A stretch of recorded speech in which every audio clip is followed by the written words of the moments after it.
I am officially at my breaking point. I am like genuinely checking the drywall right now. Oh boy, here we go. No, I am. I am checking the air vents. I have knocked on the wall in my hallway, I think 3 times today just to make sure it sounds solid. You're losing it, babes. I am, because the absolute terror I am experiencing right now is completely unmanageable. Like, the calls are coming from inside the house, the texts are coming from inside the house, the literal breathing is coming from inside the walls. Take a breath. Just take a deep breath. I can't. If you have watched this week's episode of Cape Fear, you know exactly why I'm staring at my deadbolt right now. Like, it is literally the only thing standing between me and total annihilation. Babes, welcome back. We love you. We see you. And babes, please go lock your doors right now. Double check the windows, honestly. Exactly. Grab a very strong drink and let's spiral together. Because the sheer psychological warfare we just witnessed on our television screens, it requires immediate processing. I have been processing for 48 hours straight, and I am still actively sweating. Well, to lower our heart rates and kind of soothe our collective nervous systems, we have poured up some blackberry bourbon smashes tonight. Oh, thank God. Right. And I have to say, they are the absolute perfect beverage for a Friday night thriller recap. They are dark, they are remarkably strong, and they require muddling the blackberries until they are completely crushed. Which feels highly appropriate. Totally appropriate for the subject matter. So cheers to making it through another week of the corporate grind, and cheers to the Snark Squad for surviving another week with us. Cheers to you, bestie. I mean, it is a genuine miracle I even made it here tonight. I am confessing this right now to you and to everyone listening. Consuming all of this true crime and thriller content, it is officially causing severe clinical paranoia in my brain. I mean, we've talked about this. You're marinating in anxiety. I am. It's no longer a fun, quirky personality trait where I just, happen to know the statistics on home invasions. It has fundamentally altered my reality. Okay, give me an example. What's the latest spiral? Okay, so every single random creak in my apartment now feels like a highly coordinated tactical entry by an armed intruder. Right. Of course it does. I am checking that the doors are locked twice, sometimes 3 times. And if the elevator dings, you're at the peephole. I am immediately at the peephole. I hear that mechanical ding, and my entire body just freezes. I stop breathing, I creep over to the door, and I stare out, entirely convinced that someone is standing right outside, perfectly still. Just waiting for you. Yes, waiting for me to make a sound. I am literally pre-producing the multi-part streaming documentary about my own unsolved disappearance in my head right now. I've already decided who should be interviewed. See, I want to approach this with strict analytical logic. Oh, here we go with the logic. Hear me out. You live in a building that was constructed in, the 1960s? Yeah, something like that. Right. So the materials used in that era, specifically the wood framing and the floorboards, they naturally expand and contract depending on the ambient temperature. It doesn't sound like wood expanding. It is, though. When the sun goes down and the temperature drops, the building settles. It is basic thermodynamics and structural engineering. There's a completely logical, physical explanation for every single noise you are hearing. You can throw all the structural engineering facts at me you want, but logic does not explain the sheer panic I feel. My brain just overrides it. Which brings up this massive debate that we constantly circle back to on this show. Like, does consuming an endless diet of dark, twisty, violent media permanently break your brain? Yes. The answer is yes. Does it fundamentally rewire your cognitive processing so that your baseline assumption is always malicious intent? Because, babes, you are applying criminal psychology to completely mundane situations. You looked at our sweet elderly neighbor bringing in her groceries yesterday with genuine suspicion. Because she was carrying an unusually large duffel bag. It was reusable grocery bag. It looked heavy. Look, I do think it changes how you view the world, but I don't necessarily think that is a bad thing. It enhances your situational awareness, My survival instincts are sharp. Are they, though? They are. I walk into a coffee shop, and I immediately identify all the exits. I know exactly which heavy objects in my apartment could be utilized for blunt force trauma. You call it a broken brain. I call it highly developed threat assessment. That level of threat assessment sounds absolutely exhausting to live with. It is a little tiring, I won't lie. But I will admit, your current state of hypervigilance is bringing back a flood of memories from when we both lived alone for the very first time. Oh my God, yes. Because there is a very specific, very raw kind of isolation you experienced during that era. Fresh out of college, completely unmoored, living in a space where you are like the sole line of defense. Just thinking about my first apartment makes my skin crawl. It was so sketchy. It really was. It was this dimly lit, incredibly tiny unit situated directly above a 24-hour dry cleaner. The layout made zero architectural sense. It was essentially a long hallway that suddenly contained a refrigerator. I remember that hallway. It was aggressively narrow. But the absolute worst part was the sheer vulnerability of the space. I have never talked about this before, but during my very first week living there, something completely unexplainable happened. I am bracing myself. What happened? So I was sleeping on a mattress directly on the floor because I had not purchased a bed frame yet. It was the middle of the night. I woke up, looked at my phone, and it was exactly 3:13 a.m. The witching hour. Perfect. Exactly. And in the dead silence of that apartment, I heard a heavy glass marble drop onto the floor directly above my head. Just a distinct, hard impact, followed by the sound of it rolling across the floorboards. Click. Roll, roll, roll. I reject this story entirely. But listen to the spatial reality of the situation. I lived on the top floor of the building. There was no apartment above me. Oh, absolutely not. There was only the flat roof, so unless a raccoon had somehow acquired a bag of glass marbles and was playing a recreational game on the tar paper above my ceiling, there was a human being walking around on my roof at 3 in the morning. That is terrifying. What did you do? I spent the next 6 hours lying completely rigid on that mattress, staring up at the ceiling, analyzing every single shadow in the room until the sun came up. See, the human brain is incredibly adept at pattern recognition, right? Mm-hmm. And when you are isolated in the dark, your brain starts attempting to fill in the informational gaps with the worst possible scenario. Which is exactly what happened. Like in my first studio apartment, the refrigerator had an automatic ice maker that was completely defective. Oh, I hate ice makers. It was demonic. It would hold onto the ice for days, and then at completely random intervals, it would violently dump an enormous solid block of ice in the plastic tray. Oh my God. The acoustic resonance in that tiny apartment made it sound exactly like a heavy rock smashing through the front window. That is awful. Every single time it happened, my adrenaline would spike instantly. I would grab my heavy cast iron skillet, and I would tactically clear my 500 square foot apartment. I'd be checking the bathroom, checking the closet. It is completely absurd in hindsight. But it feels so real in the moment. It does. But what I find so fascinating right now is how our recent living situations are triggering these old primitive responses. We have both recently moved into much nicer, highly secure buildings. We have fob access, we have security cameras, we have objectively upgraded our lives. True. And yet the paranoia has only intensified. Why is that? Because the stakes are higher. When I lived above the dry cleaner, I had a mattress on the floor and a broken television. If someone broke in, they would just be disappointed. That's a fair point. Right. Now, I have actual furniture. I have a television that works. I have things of value. Upgrading your environment means you suddenly have something to lose, and my true crime brain immediately assumes that someone out there wants to take it. Always expecting the worst. Always. But you know what? As terrifying as the concept of a home intrusion is, I can name one thing in modern society that is objectively, measurably more frightening. I am incredibly curious to hear this thesis. What is it? The current online dating pool. I should have known we were heading here. I am speaking absolute facts right now. I would genuinely prefer to face off against a masked intruder in my kitchen than subject myself to another first date organized through an app. It really is a wasteland out there. The lack of basic human communication skills is staggering. Let me detail the most unhinged profile I encountered this week because it perfectly illustrates the crisis we are in. Please, present the evidence to the jury. Okay, first photo. The man is holding a freshly caught dead fish. Obviously. We expect this. It is a statistical inevitability on these apps. You're right, it's a given. The second photo, simply an image of a pickup truck parked in a driveway. He is not in the photo, it is just the vehicle. Wait, just the truck. Just the truck. And then the third photo, it's a screenshot of a text message where he is actively arguing with an automated customer service bot. Oh my God. He is projecting hostility before you even swipe. That is a massive red flag. But the written bio is where the true terror lies. It consisted of exactly 3 sentences. Ready? I'm ready. Fluent in sarcasm, looking for a partner in crime, just ask. Oh, I hate it.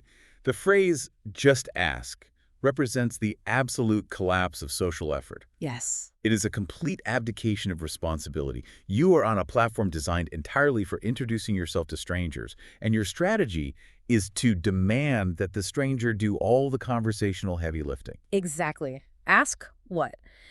You have provided absolutely zero context clues about your personality, your interests, or your worldview. If a profile says just ask, it is an immediate swipe left for me. It signals a complete lack of emotional intelligence. I'm 100% with you. And even when you do attempt to engage, the results are abysmal. Did you have a bad one this week? Did I ever? I matched with someone this week who initiated the conversation by asking where I purchased the glasses in my third photo. Okay, a perfectly normal, acceptable opening line. Right. So I replied, provided the name of the designer, and then asked him what he'd planned for the upcoming weekend. His response, 24 hours later, was a single word. Nothing. Oh, my. No punctuation, no follow-up question, just the word nothing. The conversation just hit a brick wall immediately. It did. And it makes me question if we are completely losing the ability to interact with people we do not already know. We are so conditioned by immediate gratification and screen-based communication that the actual mechanics of a back-and-forth dialogue feel like too arduous for most people to maintain. It's depressing. I honestly believe finding a decent legal parking spot on the street in this city is easier than finding a romantic partner who can sustain a 5-minute conversation. At least with street parking, the rules are clearly posted on a sign, but the apps feel like a wasteland of hidden intentions and false advertising. You never actually know who you're talking to. Which is terrifying in its own right. Which, ironically, ties directly into why we are so obsessed with thriller narratives. We are constantly navigating a world where people are obscuring their true selves. And that is actually a very astute observation. Look at us tying it all together. We try. And frankly, the only man left on this earth who is entirely transparent and delightful is our Italian language instructor, Giovanni. Oh, Giovanni. He is an absolute beacon of light in a very dark world. For everyone listening, we recently enrolled in an intensive Italian language course, and today was our third session. And let me assure you, the Snark Squad needs to know this. The man teaching this course is so ridiculously, symmetrically attractive that it is becoming a severe impediment to my educational progress. I have to continuously evaluate whether our grasp of Italian grammar is actually improving, or if we are simply paying a premium tuition rate to stare at a very handsome man for 90 minutes every Tuesday and Thursday. Yeah, honestly, it is a worthwhile investment either way. We did master some complex phrasing today, though. We did. We learned how to properly order at a restaurant. And Giovanni was so incredibly patient with my pronunciation. He literally leans across the table, makes direct eye contact, and very calmly explains the precise placement of the tongue required to roll the R consonant. And every time he does it, your higher cognitive functions completely shut down. They do. I forget my own name. It is a fascinating psychological phenomenon, really. Yeah. We are dealing with all of this anxiety regarding the unpredictability of men on dating apps and the sheer terror of men in the thrillers we watch. So we have completely idealized Gianni because he represents a safe, structured environment. He does. He is so safe. He is correcting our grammar. He is providing clear rules. We are projecting all of our romantic ideals onto him because he's a controlled variable in our chaotic lives. We are operating under the completely fabricated delusion that mastering the perfect tense will result in him proposing marriage. I am already researching the real estate market in Tuscany, honestly. I am fully prepared to abandon my current life, move to a villa, and press olives for the rest of my days. I'll come visit. Please do. But we need to drag ourselves back to reality. We have to stop talking about our own anxieties and our own delusions because the characters in Cape Fear are currently experiencing a nightmare that requires our immediate, undivided attention. They really are. The tension in this series has been slowly simmering for weeks, and this episode.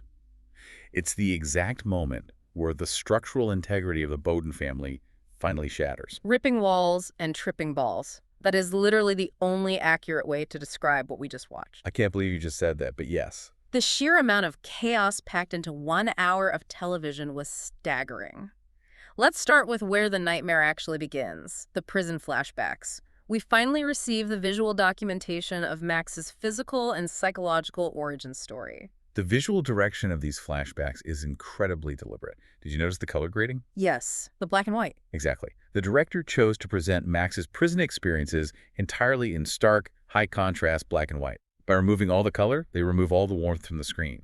It visually isolates Max. We pick up exactly where the previous hints left off. Max is brutally assaulted by the Aryan gang in the prison gym. It was so hard to watch. We see the sheer, unmitigated violence of that beating. But the true horror is the medical aftermath. The brain surgery. I physically recoiled from my television screen. I had to look away. They showed an awake craniotomy in excruciating detail. They showed the surgical drill penetrating his skull. It is a very specific medical procedure. An awake craniotomy is performed while the patient is conscious and under local anesthesia, so the surgeons can continuously monitor the patient's neurological functions. Ugh, just thinking about it makes me nauseous. They need the patient to speak and react to ensure they are not damaging critical areas of the brain while they operate. But the sound design, the high-pitched mechanical whining of that drill bit vibrating against bone, echoing in his head while he is strapped down and completely helpless, it was agonizing. It establishes a profound foundation of physical trauma. His skull was literally breached, and it is in the immediate aftermath of this profound vulnerability, when he is recovering, head shaved, heavily scarred, that he is initiated into the religious practices of his older cellmate, the man he refers to as Padrino. Played so brilliantly by Paul Calderone, by the way. We finally get the context for who this man is.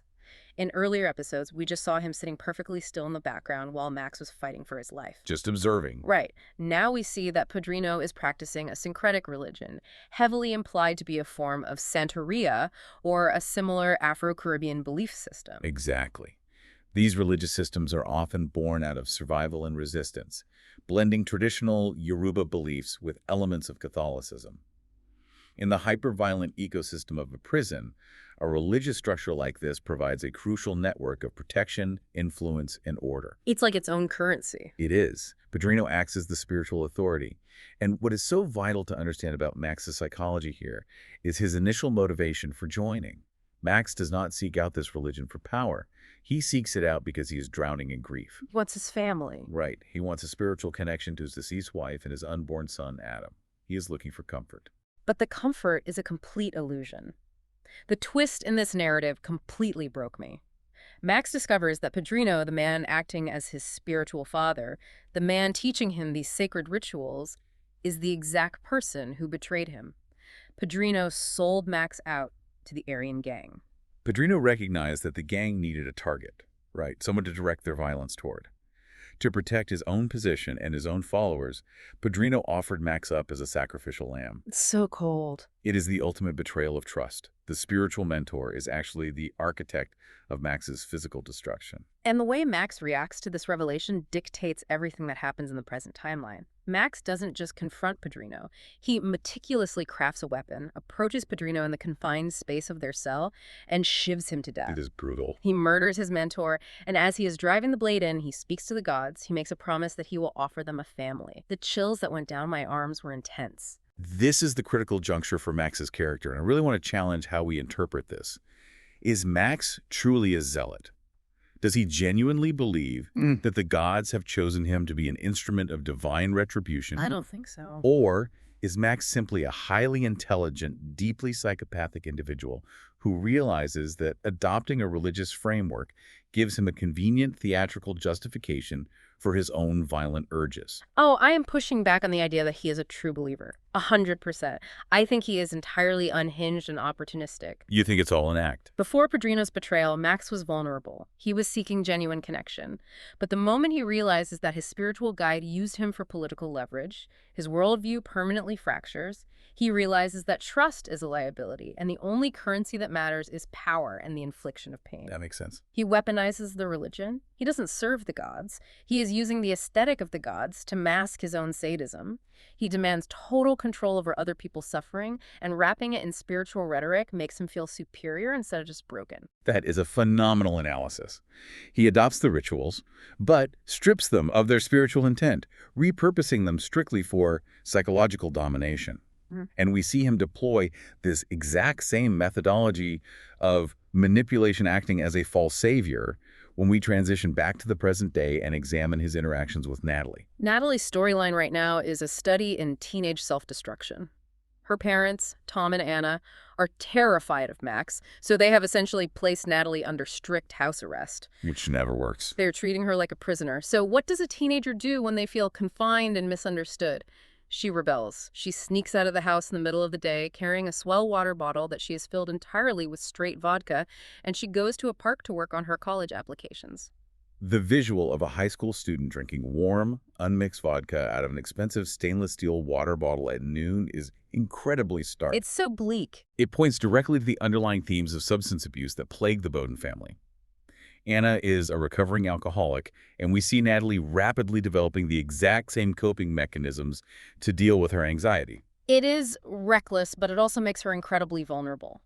While she is sitting there, visibly intoxicated, she is approached by that parasitical true crime podcaster who has been stalking the family. Oh, I hate that guy. This guy is the absolute worst representation of modern media. He has zero ethics. He shoves a recording device directly into the face of an intoxicated minor and starts aggressively interrogating her about her parentage, asking if she knows the truth about her father. He is a bottom feeder, utilizing harassment, masquerading as journalism. But his presence creates the perfect opening for Max. Max just appears out of nowhere. He doesn't scream. He doesn't throw a wild punch. He walks up behind the podcaster and delivers a very deliberate physical kick to the man's backside. Just a little boot. He literally boots him away and says, "Go on, get," like he is shooing a raccoon out of a garbage can. The mechanics of that intervention are so calculated. By choosing to deliver a gentle, demeaning kick rather than a violent punch, Max demonstrates supreme physical confidence. He's not even sweating. Exactly.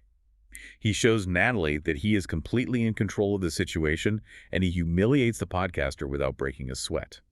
He immediately establishes himself as the protector. And then he buys her a coffee to sober her up and offers to drive her home. And she gets in the vehicle. I was pacing around my living room screaming at the screen, "You do not get in the car." Let us examine the catastrophic lack of self-preservation required for Natalie to open that passenger door. She is fully aware that this man is a severe threat to her family. They've literally told her. Her parents have explicitly warned her about him. She knows he relocated to their neighborhood specifically to terrorize them. She has previously armed herself with a weapon because of his presence. Yet because he performed a minor act of chivalry and purchased her a caffeinated beverage, she voluntarily enters his confined space. I was furious with her, but it perfectly demonstrates how grooming tactics operate. Max recognizes that Natalie is isolated. He knows she resents her parents' strict rules. He slides perfectly into the emotional void her parents created. It's textbook manipulation. He speaks to her calmly, he treats her like an adult, and he validates her frustration. He is weaponizing compassion. Precisely. He isolates the prey from the herd. While they are in the car, he casually drops psychological landmines. He tells her to ask her mother what she did all those years ago and adds, "If she doesn't tell you, come back to me." It's so gross. He is positioning himself as the sole source of truth in her life, deliberately eroding whatever fragile trust remains between Natalie and her parents. And the tragic irony is that her parents are making it incredibly easy for Max because the Bowden household is currently a toxic environment. Which brings us to the most visually and emotionally unhinged sequence of the entire season. We need to dissect the Bowden family acid trip. I have been waiting for this. The construction of this sequence is a masterclass in escalating tension. It begins with an environmental stressor.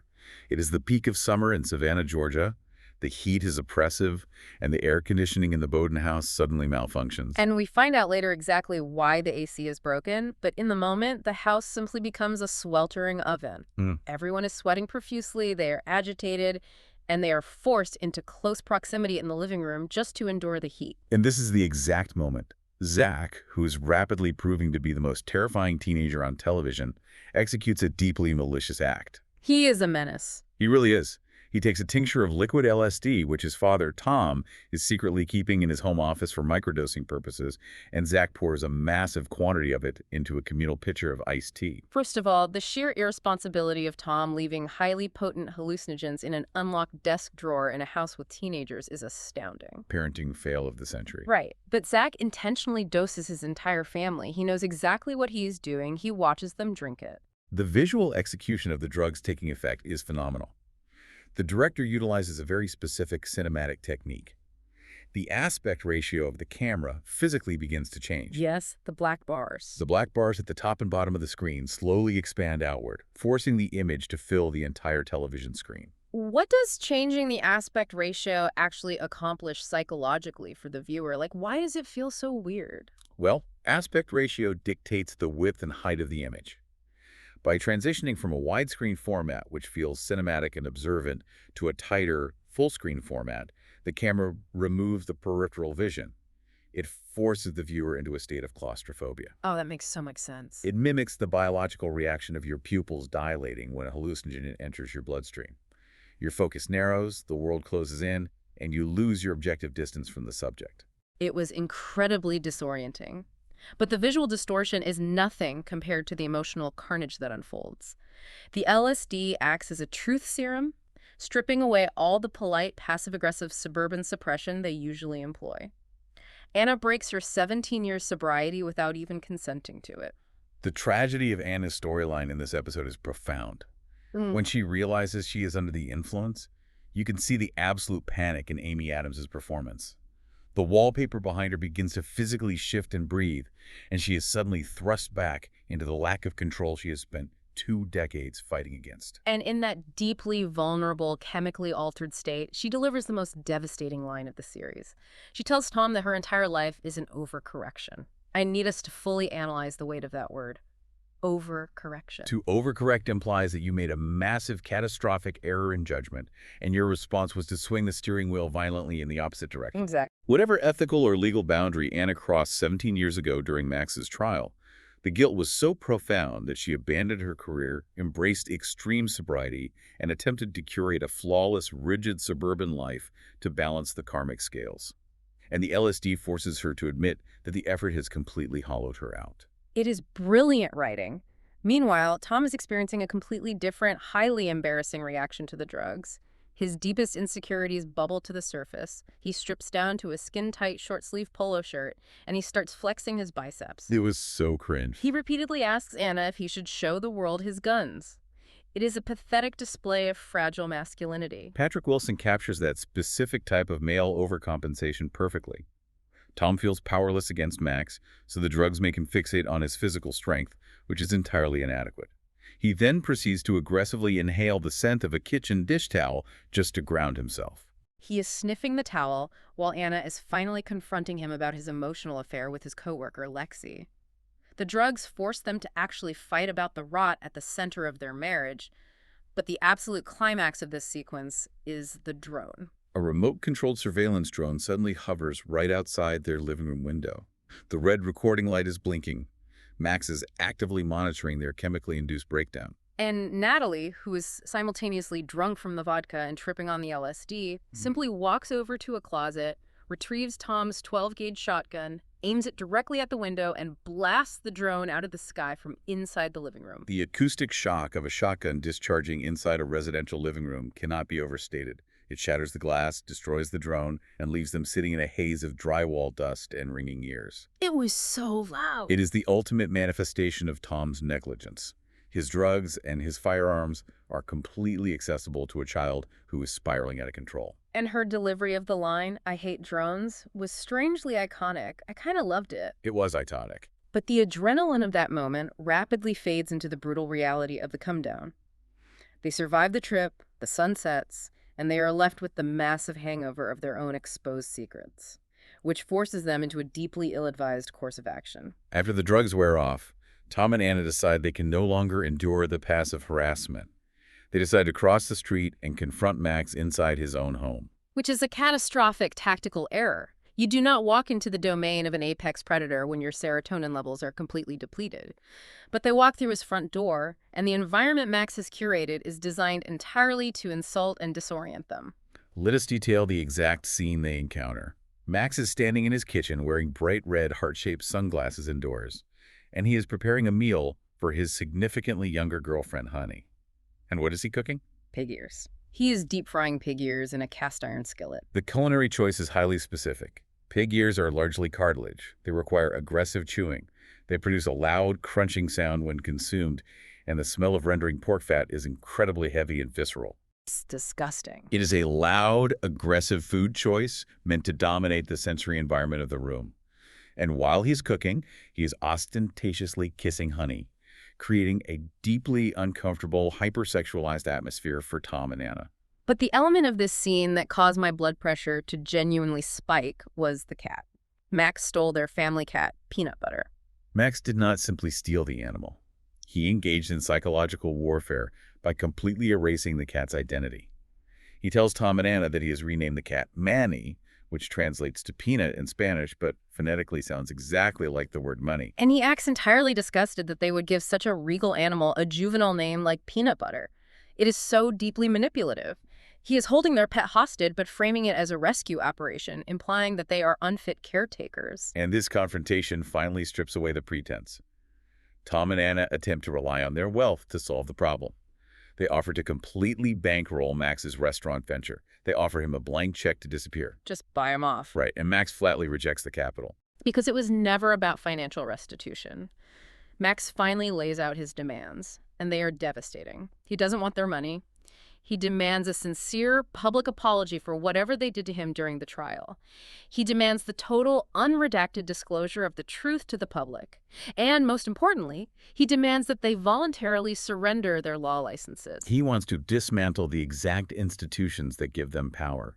He wants to strip them of their professional identities, their social standing, and their ability to practice law. He wants them to experience the exact same structural collapse that he experienced when he was sent to prison. And to ensure they understand the severity of his demands, he issues a series of veiled threats that are genuinely sickening. He casually mentions that he retained his deceased wife's frozen eggs before he went to prison. He tells Anna and Tom that he intends to start a family, and he muses aloud about utilizing Anna as a surrogate mother to carry the child. The sheer audacity of that statement. But then he pauses, looks directly at Natalie's high school graduation photo, and implies that Natalie is actually at prime childbearing age, suggesting he could use their teenage daughter instead. Javier Bardem's performance in this specific moment is terrifying. He lets the horrific implication of that statement hang in the silence of the kitchen just long enough for Tom and Anna to register pure, unadulterated terror before he waves his hand and claims it was merely a joke. It's so sick. He uses humor as a delivery system for pure malice. And he follows it up by telling them a highly specific, disturbing anecdote. He tells the story of a girl named Leia. He describes how this girl relentlessly tormented a young boy until the boy formulated a long-term plan. The boy manipulated the girl until she fell deeply in love with him. And the moment she was completely devoted, he exacted his revenge, specifically so she would experience a total loss of control. We must unpack the narrative significance of this story. Who's Leia? Is Max using a pseudonym for Anna? Is he implying that his ultimate goal is to seduce Anna to destroy Tom? I don't think it's Anna. Or is Leia code for the mysterious woman known as C, played by Juliette Lewis, who has been sending Max threatening letters? I firmly believe the story is about C. Earlier in the episode, Max receives an envelope containing photographs of a snarling, aggressive dog, along with a note that says, "What if I tell the world what you did to me?"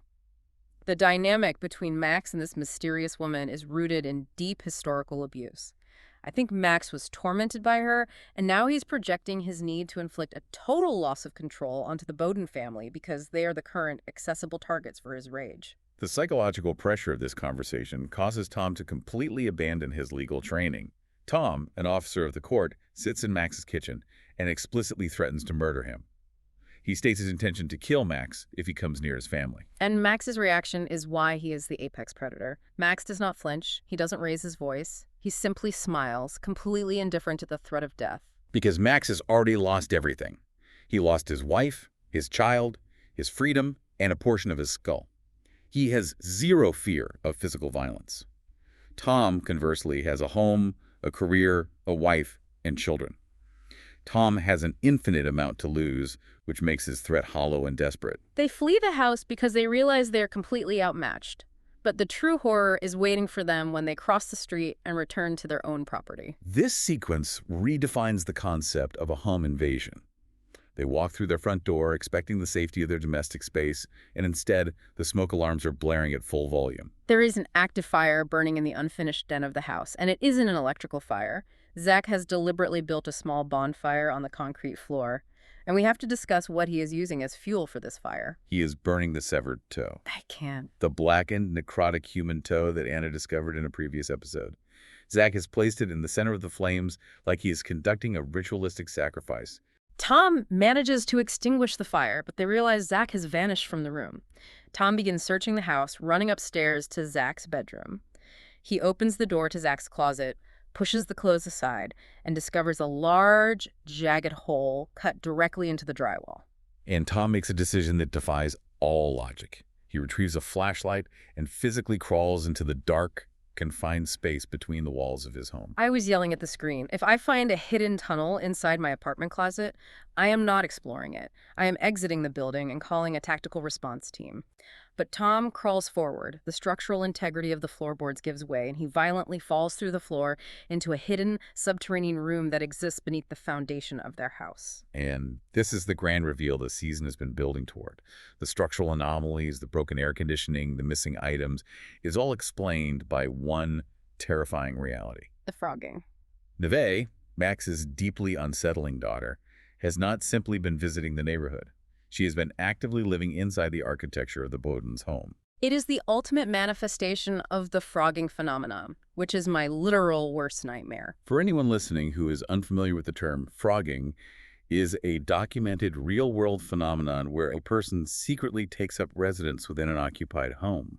They live in the attic, the basement, or the crawl spaces, quietly siphoning food and resources while the actual homeowners are asleep or at work. I'm going to check my vents again. The psychological violation of knowing someone has been observing your most private domestic moments is catastrophic. And Anna's reaction to this discovery perfectly illustrates cognitive dissonance.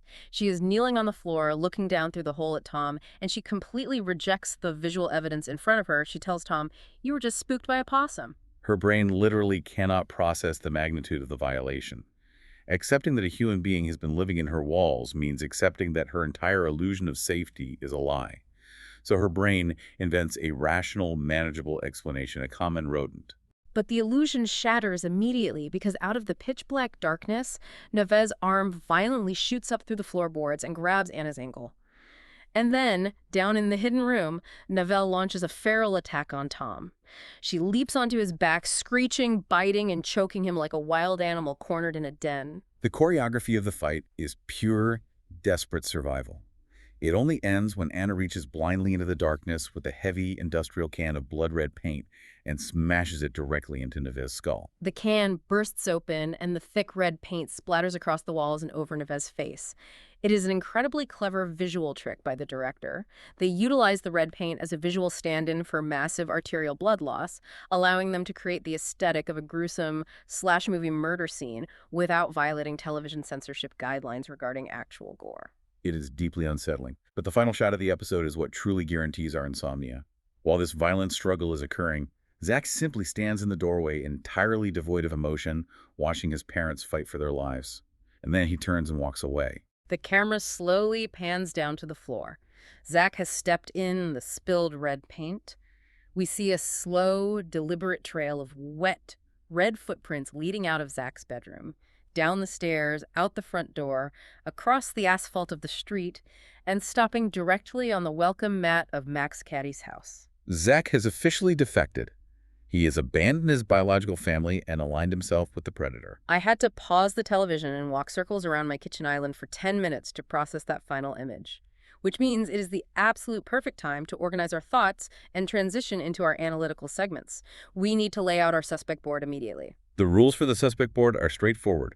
We are ranking the characters from least suspicious to most suspicious, focusing entirely on their actions and motivations within the confines of this specific episode. I will demand that we start with the least suspicious, because there is only one innocent soul in this entire narrative, and we must defend his honor. We are entirely aligned on this. The least suspicious character, the true victim of Cape Fear, is Peanut Butter the cat.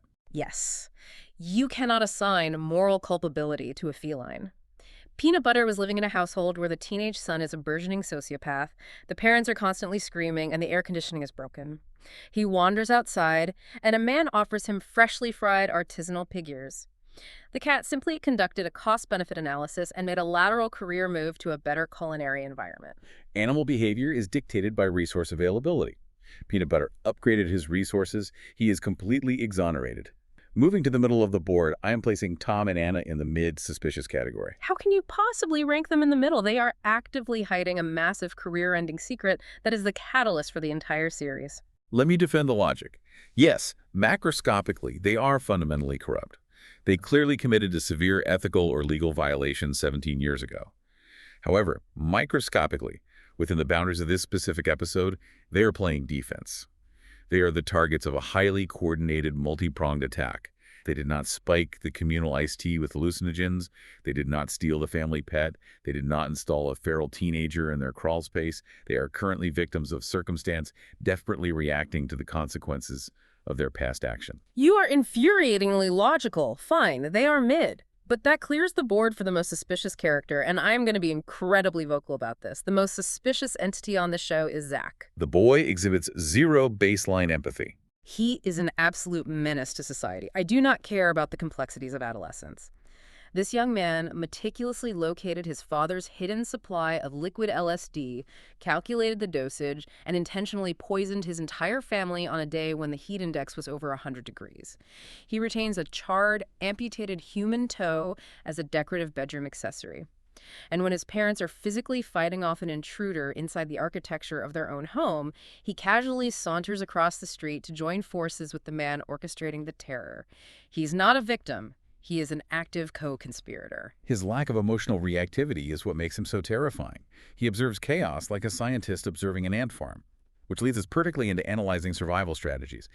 If we were placed in these exact scenarios, what would we actually do? We need to substitute their catastrophic decisions with actual functional survival tactics. Let's start with Natalie's decision to get in the car with Max after the podcaster incident. What is your immediate physical response in that moment? If a strange man shoves a microphone in my face on a public sidewalk, I am immediately deploying a high-velocity stream of pepper spray to his ocular region.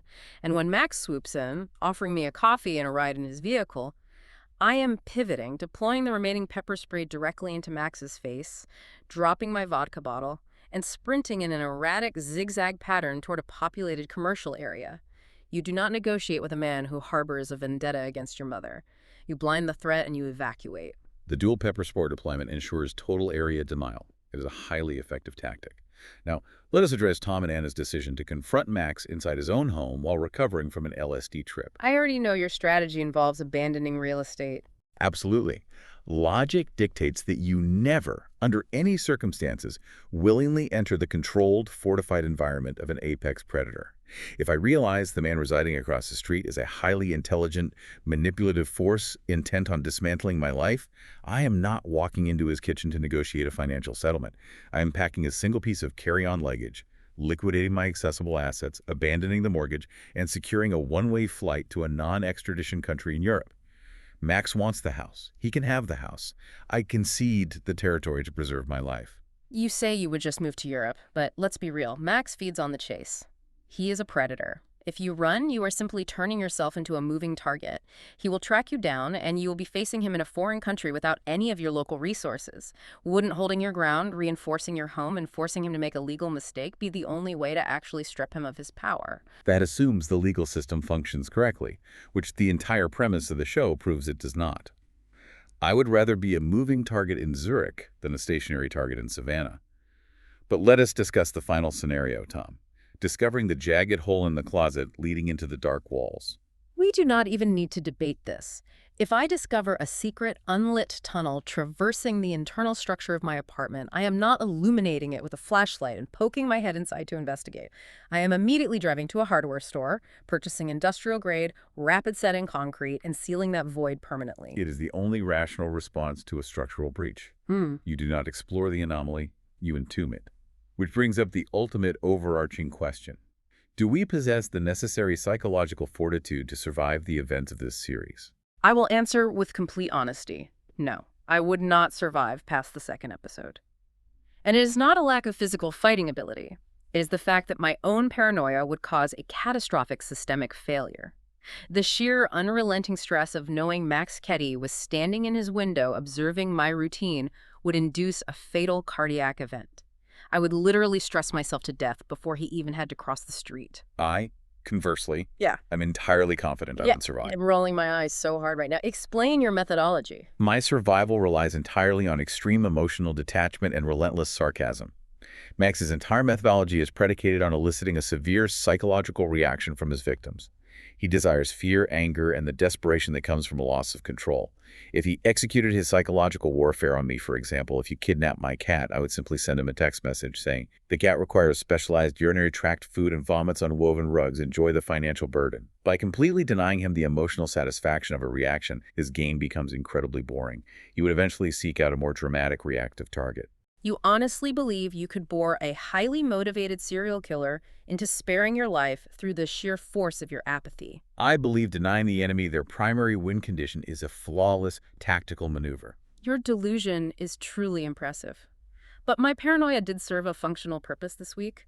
We need to highlight 3 specific moments where our obsessive consumption of true crime narratives actively influenced our viewing experience.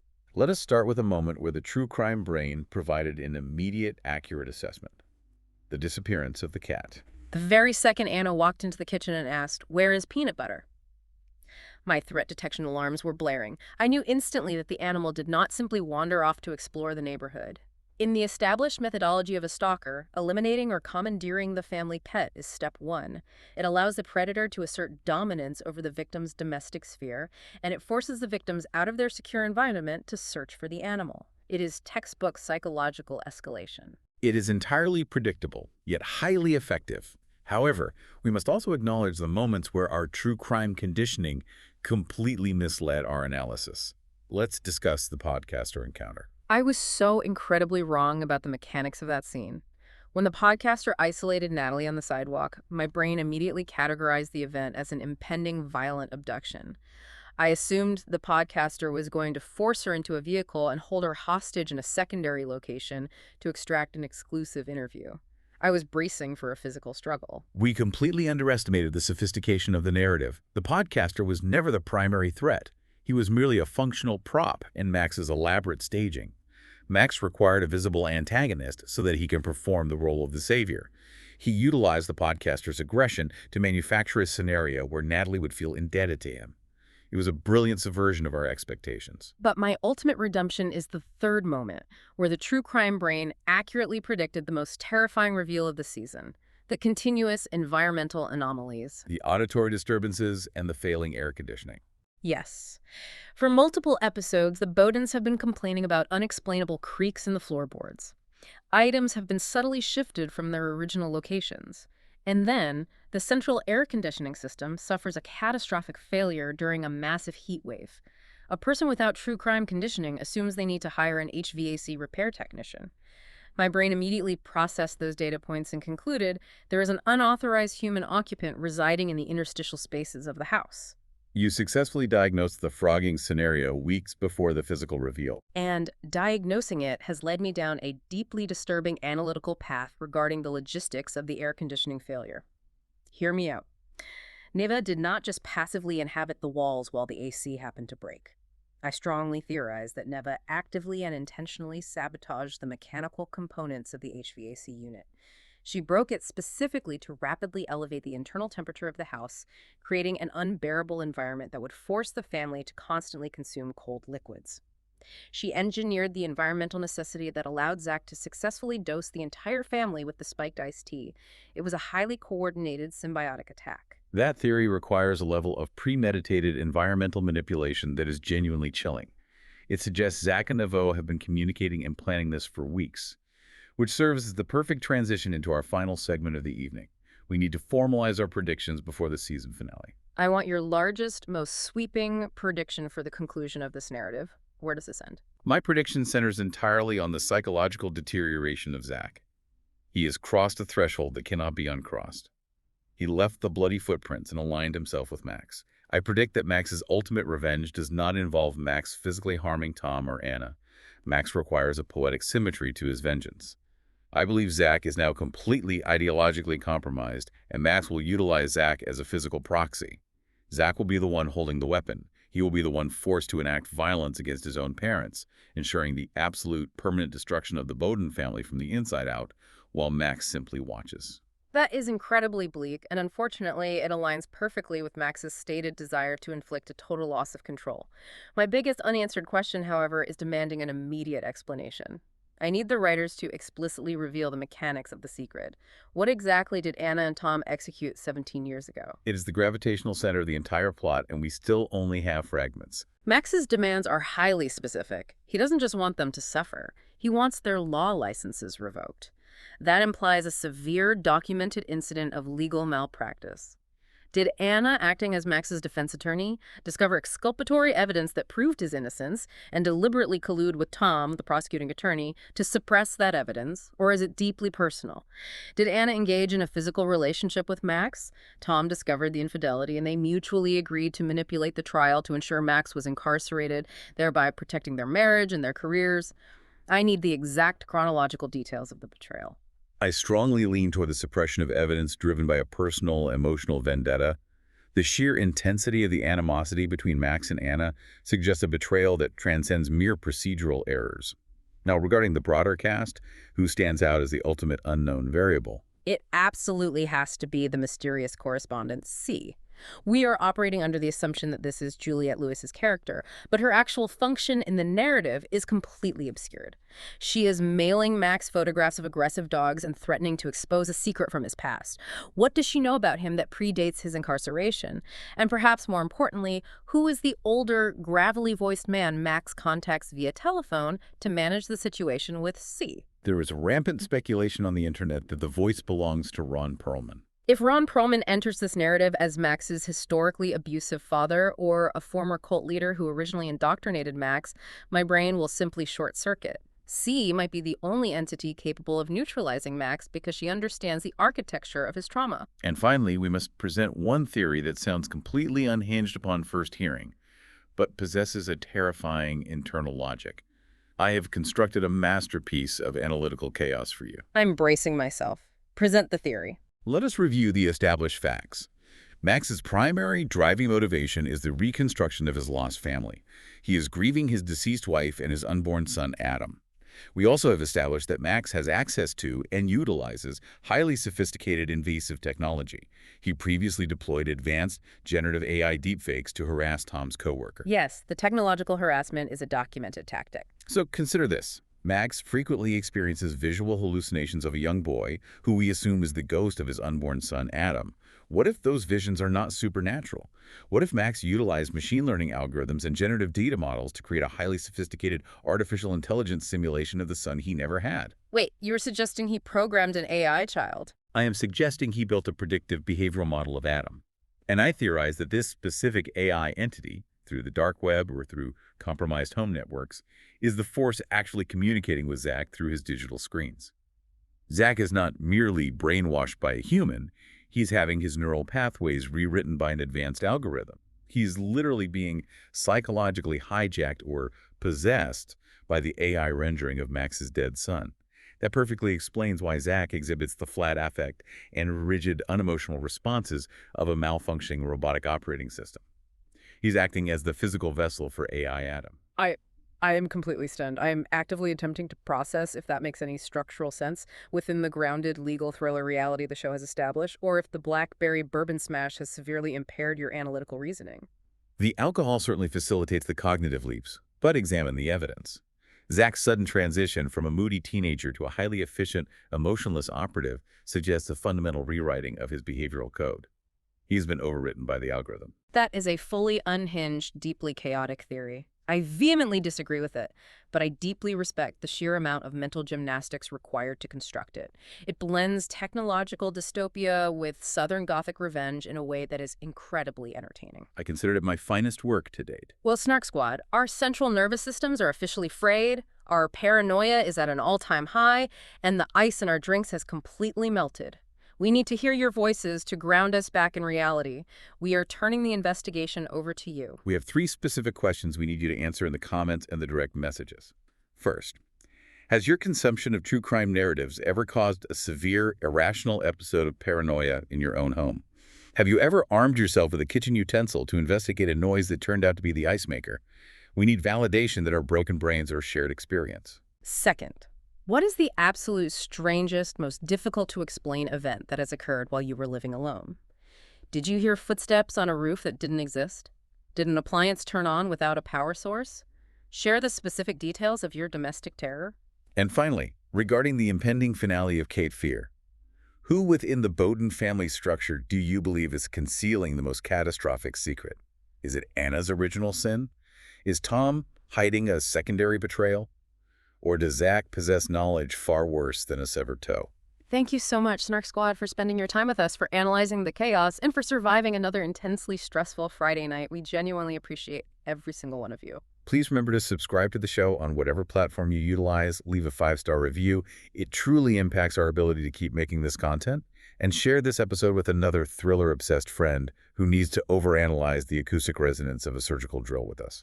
Until next week, verify the structural integrity of your air vents, absolutely refuse to accept beverages from strange men in vehicles, and remember, Stay alert, stay skeptical, and we'll see you on the snark side.